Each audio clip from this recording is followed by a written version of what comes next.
Now that you're spawned in, let's start with vehicles. These are your best tool because you will drive a lot. We're going to focus on dealership vehicles for right now. There will be a free Chevy 454 SS, which has a top speed of 90 miles per hour, and you can purchase both upgrades. We'll get to those momentarily. After getting cash, you'll have two paths you can take. One for fast vehicles or one for off-roading vehicles. If you're gonna go fast on dirt roads, you can buy a Toyota Tundra, a Chevy Silverado, and the Ford F-150. These are the fastest vehicles on dirt roads when they have lift kits equipped.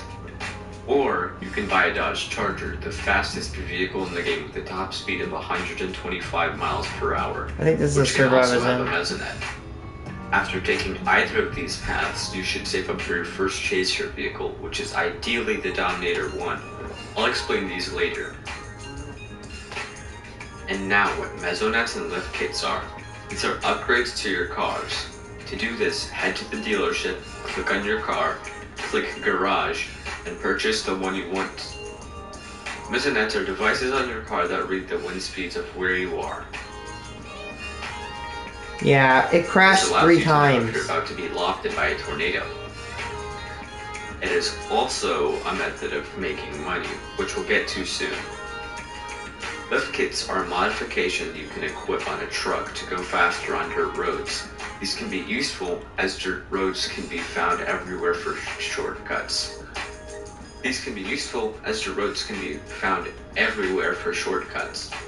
Speaking of different terrain, never go on grass. This makes you go 20 miles per hour in all vehicles. This can be dangerous and just annoying. The best vehicles in the game are the chaser vehicles. These are built to intercept and go in tornadoes. They have built-in mesonets. You can find them in the warehouse, just below the dealership. These vehicles are much stronger than normal vehicles that get lofted at 95 miles an hour. The Dominator 1 has an undeployed threshold of 125 miles per hour and a max threshold of 165 miles per hour. You have the rest of the Dominators, Dominator 2 and Dominator 3. These are good chaser vehicles because of their fast deploy time. Alongside that are the TIVs. The TIV 1 has an undeployed threshold of 140 and a max of 175. The TIV 2 is the strongest vehicle in the game with a max threshold of winds up to 220 miles per hour. The only downside is the 30-second deploy time. We also have the DOW, aka the Doppler on wheels. This is more of a support vehicle. It makes radar update quicker, makes the radar more accurate, and can scan the wind speeds in a tornado. It is also the most expensive vehicle in the game. At US Bank, we know what really goes into reaching your milestones. That's why we introduced you to a real banker in real.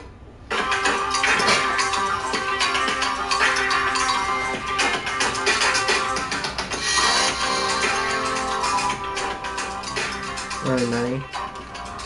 We're going to cover money making now, which can be confusing for many new players. We're just going to focus on the best ways of making money, which are probes, driving, and mesonet wind speeds. Probes are high risk, high reward, but only if done right. Buy a probe, go to the warehouse, click on the probes button in the bottom right, and buy one. There'll be 4 different probes. All probes give the same amount of money and they all function the same other than cameras, which 2 probes have. This is mainly if you want to see the tornado without having to intercept with your car. Each vehicle has a different amount of probes it can carry. Once you have probes, go find a tornado and click to place the probe in the path of one. You want the probe to get directly hit by the tornado to get the most money possible. Here's some tips for probing tornadoes correctly. Look at where the storm is going and where the tornado is going. If it's moving left or right, then it's going away from you. If it's not moving and it's getting bigger, it's coming for you. If the TVS on radar is an orange, red, or pink, wait to probe it. Yeah, it's the Midwest alright when there's a cold, custard, sorry. We'll get into what a TVS Yep, this is a later. custard. And now, Mesonettes. Mesonettes are an even higher risk with a slightly lower reward of making money. These will make you money whenever they reach winds over 60 miles an hour, which goes the same for probes. Be extremely careful when doing this, as you can get locked and killed if you get too close to a stronger tornado.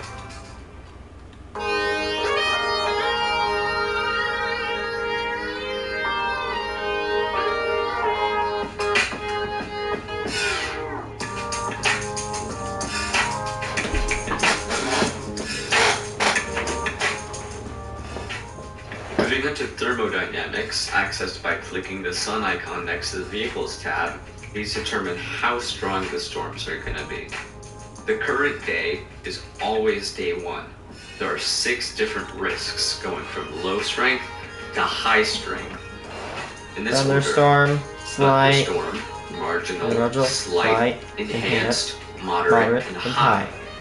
Enhanced days usually bring less powerful, more photogenic tornadoes. This also goes for marginal days.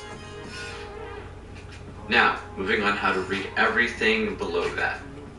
Dew point and temperature aren't too important for now, so we won't get into that in this video. The CAPE is the most important variable. It stands for convective available potential energy. This is essentially how much energy is in the air. The higher the CAPE, the better for strong storms. 3 CAPE is the CAPE that is 3 kilometers in the sky. The lapse rates are how much the temperature changes with height. If the CAPE is high, this needs to be high too, or else it will choke the CAPE to some degree. PWatt stands for precipitable water. This is how much water there would be if all of the water vapor in a pocket of air was condensed. So it's essentially how much rain there's going to be. We're just going to skip over RH as 2100, not bad. That's pretty rich. Now, on the right panel of the thermodynamics tab, you have SRH, which stands for storm relative helicity. It's the potential for cyclonic updraft rotation in supercells that are moving right. Anything over 250 SRH increases the chance of tornadoes. Just below that, you have storm motion, which consists of the direction the wind is blowing and the wind speeds of how fast it is going. The composites consist of VTP and STP, violent tornado potential and significant tornado potential, which I think is fairly self-explanatory. My understanding of the photograph isn't very great, but all you want to focus on is the pink and red lines. These basically represent what the storm structure will look like. If it looks like a hook echo, then the storms will have a hook echo. We'll get to what that is in a second. I'm Millie, a content creator, coach, and business owner. If I had to start my business from zero, I would have focused on building out my...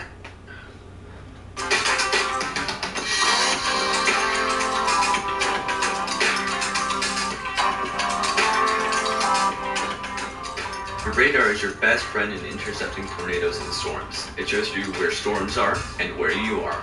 It will help you figure the map out very quickly.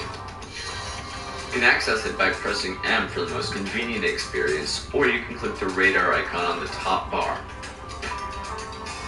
Starting, I'll explain the symbols, or the legend that's in the bottom right. For reflectivity, which is just normal radar, you have green, which is light rain, yellow, which is medium rain, and red, which is heavy rain. The whites, purples, the blues, and the black is all hail. Now, on to the next tab of the legend. We have the TVS, also known as tornado vortex signatures. These indicate tornadoes on the ground. There's also a rotation icon at the top, often called a meso or mesocyclone, which is its real name. This indicates a tornado is probably going to touch down. Below that, you have all of the tornado vortex signatures. These do not correspond with the EF scale, as that is damage-based and not wind speed-based. Yeah. On the next page, I think everything is decently self-explanatory. After the legend, there are warning polygons, which activate an EAS tonator within the area that's warned, and also predict where a storm or tornado is headed. Yellow polygons are severe thunderstorm warnings, red polygons are tornado warnings, pink polygons are PDS warnings, which stands for particularly dangerous situation, while are severe thunderstorm warnings. Red polygons are tornado warnings. Pink polygons are PDS warnings, which stands for particularly dangerous situation. Lastly, pink polygon with the black line in the middle is a tornado emergency, the highest level of tornado warning. These are only issued when a large and destructive tornado is headed for a populated area. You can right-click the polygons to get more information on the warning if you'd like. Dumbass, you kidnapped me, you idiot! Information and tools. In the top left, I'm even it shows the surprised time if I in survive game. this. The top right, that is how much time until the radar imagery is updated. Below that, Oh my gosh, my speed allow beyond you to toggle details on the map. The highlight player tool allows you to highlight players on the map. Especially if you can't locate yourself on the map and don't know where you are, as you can highlight yourself. The measurement tool can be used to measure distances. Uh-oh. The tornado tracks I'm being displays lofted. the EF rating, estimated max winds, the Oh path, man. the max width of tornado. That's the first time I've ever died. Yes. I would have probably escaped if the guy literally, like, In 1.20, hook echoes have been changed to a degree. These you will know, look like the a guy didn't surface kidnap me. itself. When there's a hook echo, that indicates there will most likely be rotation. Remember, you want to position yourself far in front of the hook echo or mesocyclone so you can intercept it. A mistake I see a lot of people make is going directly towards where the tornado is going to touch down. Never do this if you want to intercept a strong tornado, because the chances are, as soon as a tornado touches down, it's not going to strengthen. Now, back onto radar, press the reflectivity button in the bottom right. This will completely change the radar. Red is moving away from the radar, while green is moving towards it. The brighter the color, the faster it's going. There's a bright green and bright red next to each other. This is called the velocity couplet, which signifies rotation. The brighter the colors, the stronger the rotation, the more powerful the tornado. I wouldn't necessarily use this to predict where a storm is going to go, as it isn't very effective. You can see the different wind speeds on the legend in the bottom right. I want to use In the these update birds. for 1.20, there was a change that added radars into the game. You have KHZL and THID. KHZL is more long range and stationed at the National Weather Service that is just west of Hazleton, the main city in this game. THIV is north of Hibbing and is shorter range, located at an airport north of Hibbing. You can change these by clicking KHZL or THIV just above reflectivity.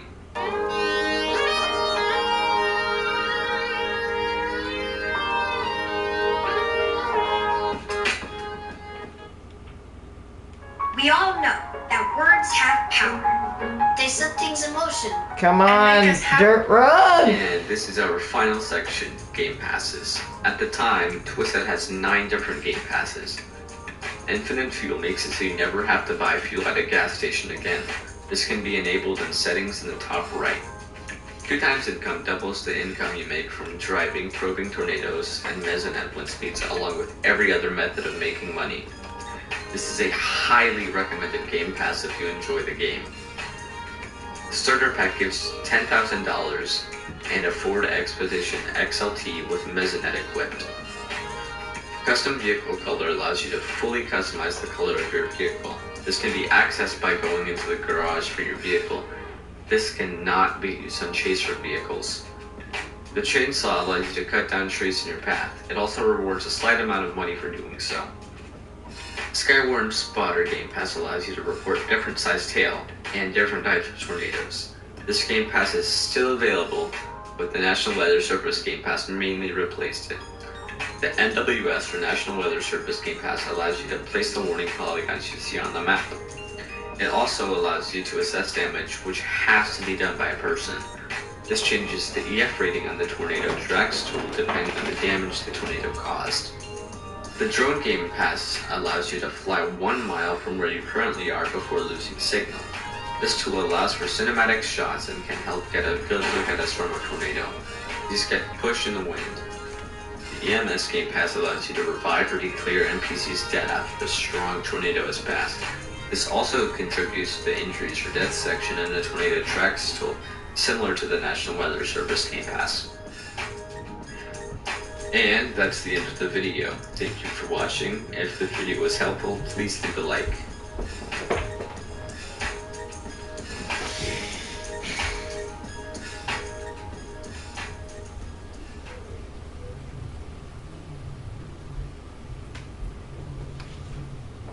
Cheetle is a game changer for anyone who wants to sell print on demand or is already selling print on demand. It literally... Alright, one of my probes just read 207 miles an hour. Actually, I might want to ride this one out. I'm gonna try. Yeah, the RFD ones on this thing are insane. I'm well outside of it. I'm still getting like 80 to 90 miles per hour. Actually, basically passing 100 occasionally. Oh, wait, hold on. Oh, that's not good. The balcony just broke. Okay, I'm just driving into the main... Oh my gosh, my roof all just blew out. My roof is gone. Everything is... Oh, everything is... Most things are level.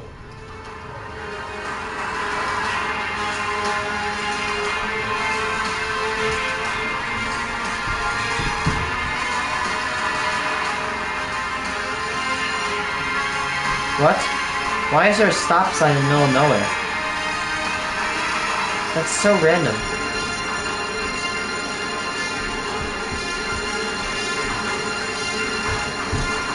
Hey guys, welcome back to another video. Today I am back in Twisted, continuing the storm chasing series. I'm joined by Jake Killen, Ben, and Tofu, and we're gonna chase some more tornadoes. So without further ado, let's get into the video. Alright, so Jake Killen, as always, do you want to explain the weather a little bit? Yeah, so similar to the last video, we actually have another 3-day high risk.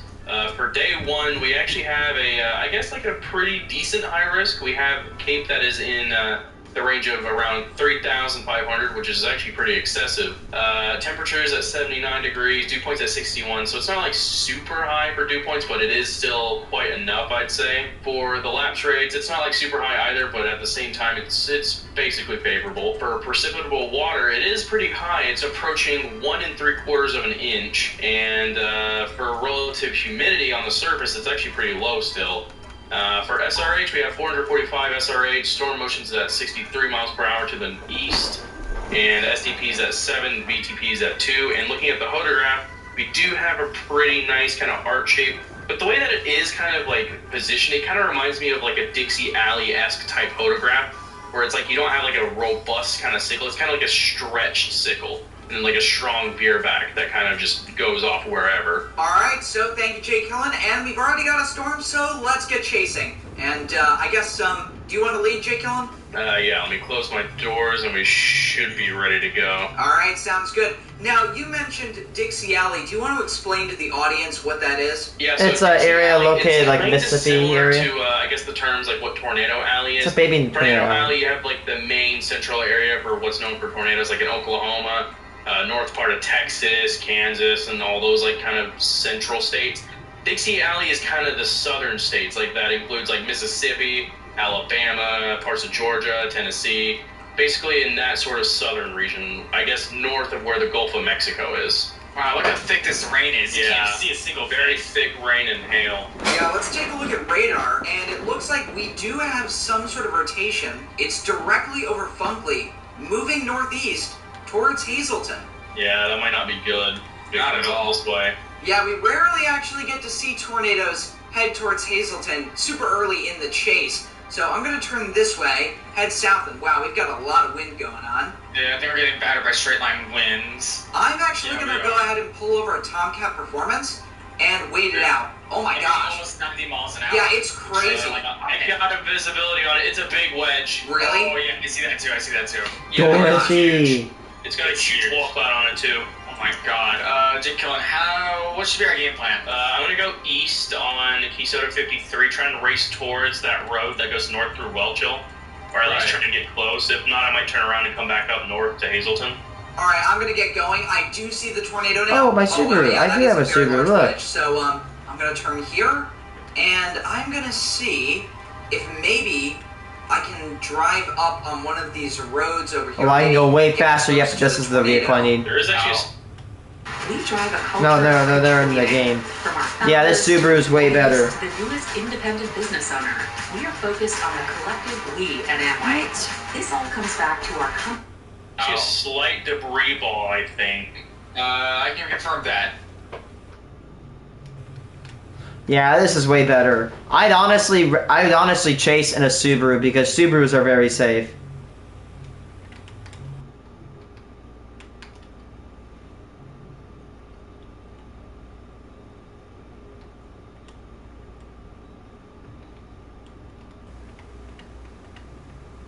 Yeah, I thought I had one.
So, you're probably new to Twisted, wondering, how do I play this game?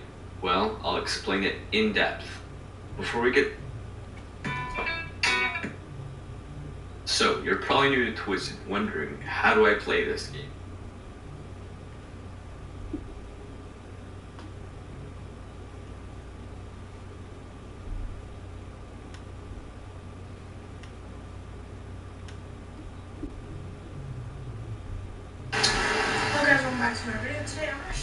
What? That guy is...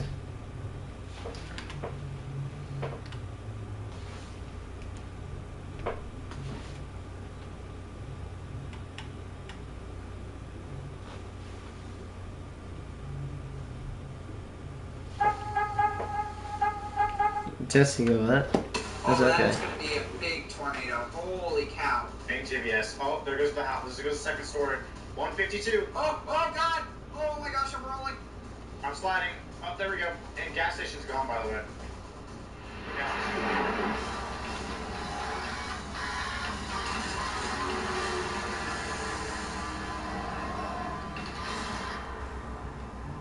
Hey guys, welcome back to another video. Today I am back in Twisted, continuing the storm chasing series. I'm joined by AJ and Evan from the TIV team, as well as Ben, Jay Killen, and Zach. So without further ado, let's get into the video. Alright, so this time around we're actually going to have Zach introduce the weather. We're going to give Jay Killen a break. So, Zach, what's the weather like today? Alright, we have a high risk in place. Pretty good temperatures and dew points. Temperature 65. Feels a little bit on the lower side, but that's fine. Dew point 63, nice and moist. Cape is around 4,711 joules per kilogram. That's very high, very good cape. 3 capable on 111. All you need is over 50 for tornadoes and even strong tornadoes. Good latitude. Moderate day to day. Ooh. Levels 0 to 3 kilometer is 7.3. 3 to 6 is 8 Cape. Celsius. So 2100. That doesn't look that bad. Watt is around 1.12 inches and 700 to 500 millibar. Relative humidity is 51%. With surface relative humidity is 93. These things might be kind of rain wrapped today. We might get some rain wedges today. SRH 600 meters square per second square, so really good shear. Form motions are pretty fast. Northeast at 69 miles an hour. Our photograph looks nice. We got a nice rear back photograph. So the only problem is I can only hold 2 of these probes. We got some nice backing, a lot that's going to hopefully help vent some of that rain out. But our storm motions are kind of close to the 6 kilometer shear vector, so it's I do get paid for driving. Nice storm relative inflow in the photographs too. Should be fairly large storms. And I'm gonna try to center myself on the map a little bit to, you know, get a good advantage over catching these storms. Violent wedges today. Alright, so yeah, it sounds like a pretty volatile day of weather, and without further ado, let's get into chasing. yapping level today. Level catastrophic. I'm at extreme risk of yapping today. Alright, it looks like we do have a storm forming off to the west, so I think we should get going. It looks like Asia is already on the move. Wait, does deviant tornado motion exist in this game based off the photograph? No, I don't think so. Ah, because the deviant tornado motion would actually be a bit more to the left, as you can see if you calculate with the photograph. Alright, I'm gonna make a right here, and then basically just wait out the storm. Let it come to me instead of driving to it. Yeah, let's turn right here. Jesse knows he's going. He's in the correct location. Oh my gosh, yep, there's the wall cloud. Oh, that's big. Never mind. We should probably reposition now. Oh, I never see it. There's already a funnel, yeah. Yeah, I'm getting out of here. Oh, I've seen this velocity a couple of times before. If it starts like this wide, it's just gonna get wider. Oh, it's dropping down, by the way. Oh yeah, it's on the ground. Oh, I'm close. Yeah, it did. You're already rocking. It's not on. Yeah, it's not. I need to go to Hibbing and immediately like go left. I'm close. I'm real close. It doesn't tell the ground on radar. This thing is, I want to get in front of it, not follow it. When I follow it, I'm never going to get to it. Yes, this is dangerous. Oh, it's on the ground. Yeah, we get the I hear it. Yeah, it's right there. Yeah, it's coming down. Ooh, Yeah, this thing's already wedging out. I'm gonna go ahead and make a left up here and try to get in front of it. I can see me and Taylor about to intercept together. Oh yeah, this is an amazing looking tornado. Very clear to see, there's no obstructions. It's out in an open field. Alright, we're about to get... Ooh, we could have a really good chase today if my game doesn't freaking crash on me again. 137, that's not good. Okay guys, here's the goal. 130. We're gonna go up 61, on north of 61, and we're going to go just west of Trent, and we're gonna just like intercept this bad boy.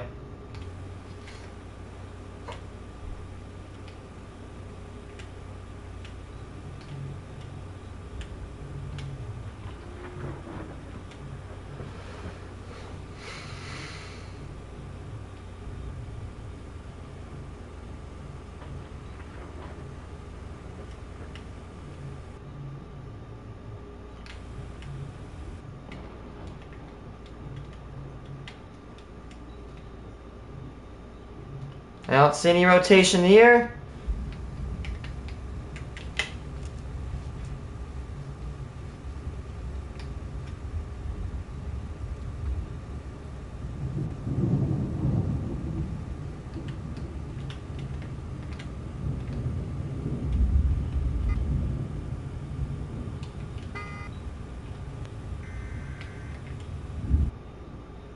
Comes 3 thunderstorm warning.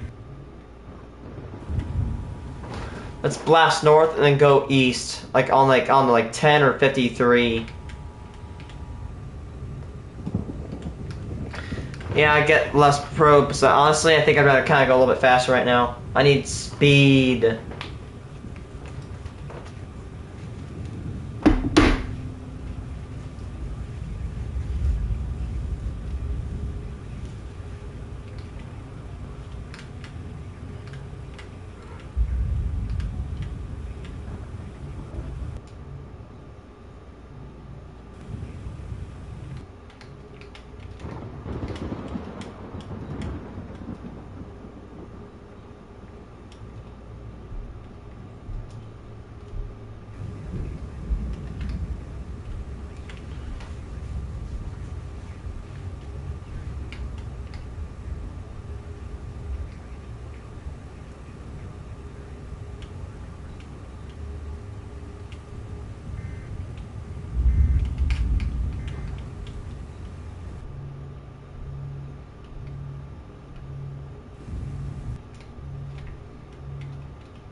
I'm gonna keep going north, that way I don't get into a position where I have to follow it.